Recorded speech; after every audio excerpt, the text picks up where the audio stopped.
कि खा गई बीजेपी सरकार हिस्सा, अरे कितना चोट सहबा हो। कि अरे खा गई बीजेपी सरकार हिस्सा, अरे कितना चोट सहबा हो। अरे दे देबा साइकिल पे उठवा तो बड़ा सुकून से रहबा हो।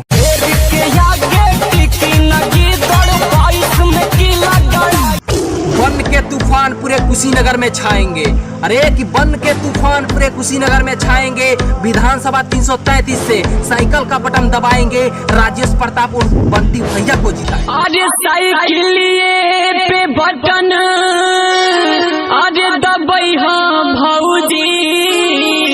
कि करके वादा मुकर जाए अहिरो की ऐसी जात नहीं।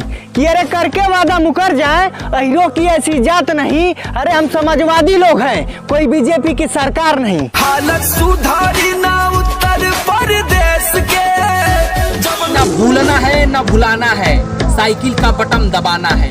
अरे कि ना भूलना है ना भुलाना है, साइकिल का बटन दबाना है। विधानसभा 333 से राजेश प्रताप राव उर्फ बंटी भैया आ रहे हैं। इन्हीं को भारी मतों से विजयी बनाना है। जय समाज। साइकिल पे बटन दबाई भौजी बंटी भैया के।